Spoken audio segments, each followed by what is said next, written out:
হাসিনার সময় যারা চাকরি করছে সবাই কিন্তু হাসিনার পক্ষের ছিল না, অনেকেই কিন্তু হাসিনার বিপক্ষে ছিল, কিন্তু বাধ্য হয়ে চাকরি বাঁচান লাগবি তো, কথা কর না কেন? যারকে মাথার উপর শেখের ছবি ছিল, হাসিনার ছবি ছিল, ওরাই কিন্তু টাইনে আবার নামাছে, জোরে কোন কথা ঠিক কি না?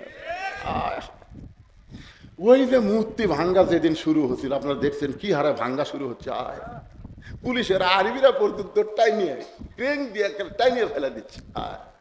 বুঝা পারছে এগুলো শুধু শুধু তৈরি করা হয়েছে বাংলার জনগণের 4,000 কোটি টাকা খরচ করে হাসিনা তার বাপের নামে মূর্তি বানাইছে, আর আমাদেরকে লক্ষ কোটি টাকা ঋণের মধ্যে ফেলে দিয়ে গেছে। জোরে কোন কথা ঠিক কেনা? কথা বলেন, জোরে বলেন। সমস্ত ক্ষমতার মালিক কে? আমাদের অনেক লোক আছে দেখবেন রাসূল রাসূল করে, কেমনে যাব মদিনায়, কেমনে যাব মদিনায়, আবার প্রতি সপ্তাহে 2 বার দাড়ি কামায়। এরকম আছে না নাই? মদিনার মহব্বত আছে, কেমনে যাব মদিনায়, পাখি হলে মদিনায় উড়ে যেতাম, সোনার মদিনায় নবীর রওজা জিয়ারত করতাম। লোকটার দাড়ি নাই, মাথার টুপি নাই, কিন্তু গজল ঠিক আছে। আমি এরকম একজন লোককে বলছিলাম, ভাই কেমনে যাব মদিনায়, কেমনে যাব মদিনায়, এই গজল কওয়া লাগবে না, তুমি নবীর সুন্নাত নবীর আদর্শকে গ্রহণ করো, তুমি মদিনায় না গেলেও মদিনার নবীকে আল্লাহ তাআলা তোমার কাছে পাঠিয়ে দিবে। এটা হলো হুব্বে রাসূল, রাসূলের মহব্বত। এই রাসূলের মহব্বতটা ইয়াজিদের মধ্যে কম ছিল। মাঝে মাঝে টুপি মাথার দিতেন, মাঝে মাঝে খুলে ফেলে দিতেন, ওই টুপি মাথার দিলে গরম লাগে। মাঝে মধ্যে দাড়ি থুতেন, মাঝে মধ্যে দাড়ি কামাতেন, মানে দাড়ি চুলকেই। নবীর সুন্নত, কথা কর না গায়ে, নবীর সুন্নত চুলকায়। আপনি মরদ মানুষ, আপনি একজন পুরুষ মানুষ, আপনার ভিতরে পৌরুষত্বকে জাহির করতে হবে। অনেকে বলে হুজুর আমার না হয় দাড়ি নাই, আমার না হয় টুপি নাই, তাই বলে হে মানুষ খারাপ। হুজুর আপনি আমার ভিতরে খবর জানেন? আমি বললাম বাবা, একটা বোতলের ভিতরে মধু আছে, আর বাহিরে লাল কালি দিয়ে কেউ যদি লেবেল লাগায় বিষ, একটা বোতলের ভিতরে কি আছে? মধু আছে, কিন্তু বাহিরে সাদা কাগজে লাল কালি দিয়ে লেখা রাখছে বিষ। এখন বিষ এই লেবেল দেখার পরেও কেউ মধু মনে করে মুখ দিবি, বেড়াও যা, ভিতরেও তাই। যার বাহিরে নবীর সুন্নত নাই, তার ভিতরে কোনোদিন নবীর মহব্বত থাকতে পারে না। এ কথা কন না কেন? কথা কন না কেন? মাঝে মধ্যে আসে, মাঝে মধ্যে থাকে না। আমি যে বলবো একেবারে নাই তা কিন্তু না, মাঝে মধ্যে আসে, মাঝে মধ্যে থাকে না। ইয়াজিদের অবস্থা তাই, মন চাইলে মসজিদে যায় নামাজ পড়ে, মন চাইলে পড়ে না, ইমামতি করে না, মুসল্লি হয়। হোসাইন রাদিয়াল্লাহ চিন্তা করলেন, আবু বকর রাদিয়াল্লাহ যতদিন মদিনার খলিফা ছিলেন, তিনি শুধু মদিনার খলিফা ছিলেন না, মসজিদ নববীর ইমাম ছিলেন। উমর ফারুক যতদিন মদিনার খলিফা ছিলেন, তিনি শুধু মদিনার খলিফা ছিলেন না, তিনি মসজিদ নববীর ইমাম ছিলেন। উসমান গনি যতদিন মদিনার খলিফা ছিলেন, তিনি শুধু মদিনার খলিফা ছিলেন না, মসজিদ নববীর ইমাম ছিলেন। আমার বাবা যতদিন মদিনার খলিফা ছিলেন, শুধু খলিফা ছিলেন না, তিনি মসজিদ নববীর ইমাম ছিলেন।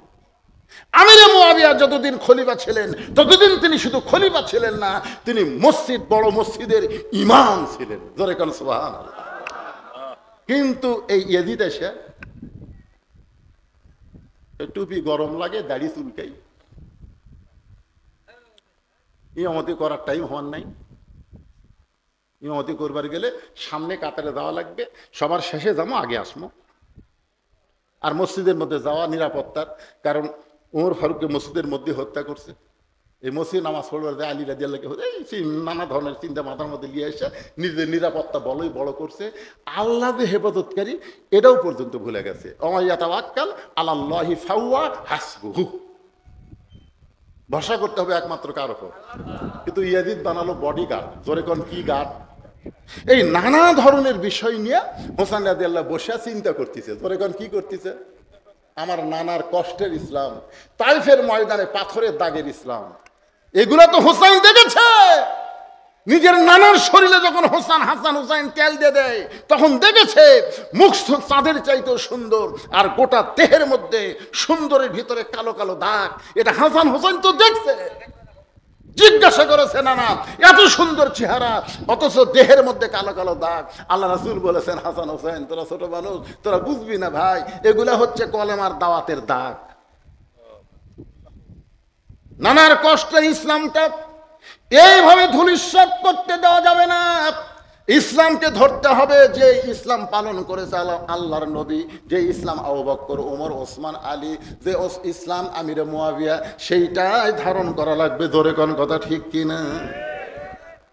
ইয়াজিদের কাছে, ইয়াজিদের লোক হোসেন রাদিয়াল্লাহর কাছে এসেছে, এসে দেখে বায়াত নেওয়ার জন্য। জোরে কোন কি নেওয়ার জন্য? এই আমার আউয়াল ছোট ভাই অনেক ওয়াজ করছে, ওগুলো আমি যাচ্ছি না। শিক্ষা, মূল শিক্ষাটা কি?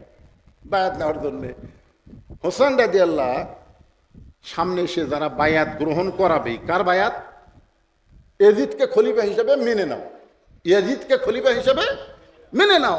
ইয়াজিদের লোকেরা হোসেন রাদিয়াল্লাহর কাছে এসেছে। হোসেন রাদিয়াল্লাহ বসে বসে তখন ওই সকল চিন্তা করতেছে, ওই চিন্তার সময় আছে। এসে বলতেছে, হোসাইন তোমার নানা হলো বিশ্ব নবী, তোমার বাবা হলো বিশ্ব আলেম, তোমার মা হলো খাতুনে জান্নাত। এমন একটা বংশ থেকে আল্লাহ তোমাকে দুনিয়াতে পাঠাছে, তুমি খালি ঘরের মধ্যে বসে থাকবা, তুমি যা চাবা তাই পাবা। তুমি কি চাও? তুমি কি তুই মায়া নাকি? তোমার নানা কি বিশ্ব নবী, তোমার বাবা হলো বিশ্ব আলেম, তোমার মা হলো খাতুনে জান্নাত। তুমি খামাখা গন্ডগোল যাবে কা? খামাখা গন্ডগোল কি দরকার? তুমি কেন ঘরের মধ্যে বসে থাকবা, তুমি যা চাবা তাই পাবা। কত সুন্দর কথা ইয়াজিদের লোকেরা বলল। কিন্তু হোসেন রাদিয়াল্লাহ সঙ্গে সঙ্গে দাঁড়িয়ে গেলেন। ইমানের দাবি ঘরে বসে থাকা না, এই কাগজটা কি বলবার চাচ্ছেন বাবা? আচ্ছা ঠিক আছে, আচ্ছা এটা এখনই করে দিচ্ছি, ওই শেষের দরকার নাই।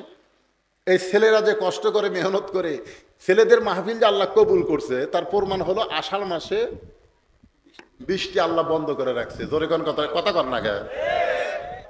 আমি গতকালে যেখানে মাহফিল করছি, গত রাত্রে উপরে ওরা তিরপাল দিছিল, কয়েক দফা পানি হলো, ওই তিরপালের উপর দিয়ে গেল, বিশাল একটা খরচ।